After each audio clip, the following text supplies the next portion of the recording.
Butte, Montana, and the vigilantes known as 777. The story I'm about to relay to you can be found in a book called The War of the Copper Kings. It is an exceptional piece on early history Butte, the mining wars, the legal wars, the political wars, and life in the mining community, all of which is backed up by newspaper accounts of the time.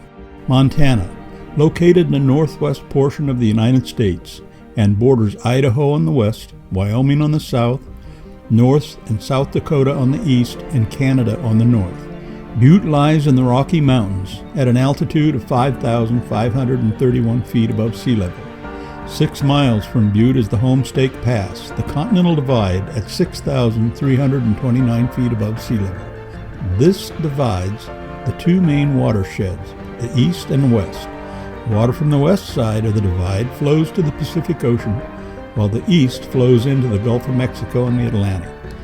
Butte started out as a gold discovery about 1864, prior to the end of the Civil War. The gold faded into silver and eventually into copper. It would become one of the biggest open-pit copper deposits in the world and was owned by Anaconda Mining Company. At the turn of the century, around the 1900s, the city was in a permanent haze from the smoke emitted from the smelter. It was so bad that even on a clear, sunshiny day at high noon, the amount of light was no more than twilight or dusk. One took their lives in their hands to walk the streets day or night. The murder rate was extremely high, as was robberies, assault, and rape. The town was full of criminals. Butte was lawless. The sheriff and or the city police were either unwilling or unable to stop the mayhem that infested the city. Members of the community became tired of this lawlessness and decided to take matters into their own hands. They met and decided on a plan of action. Flyers were put up all over Butte, and the flyers read something like this: "Attention, murderers, robbers, hooligans, rapists, card sharks, and conmen. You have 2 weeks from this date to leave Butte. At the end of this time, we will find you and hang you. Signed, 3-7-77. They would become known as the 777 Vigilantes. Toward the end of the 2 weeks, you could not get a train ticket, stage ticket, buy a horse, rent a horse, steal a horse, or a buggy, because they were all gone or taken. The bad folks had left town, and many of them had to leave on foot. There was no doubt that if they stayed, they would be executed.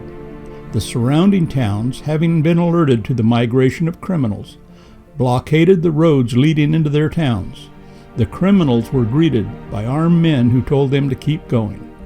They were not welcome in their town either. Those who did not leave Butte were systematically identified, captured, and hanged. The streets of Butte became safe to walk, and the murder and crime rate dropped dramatically. The moral of the story is this: if the police departments are defunded, neutered, or removed, then it becomes the citizens' responsibility to take back the authority they gave to the government and make their communities safe. One other note.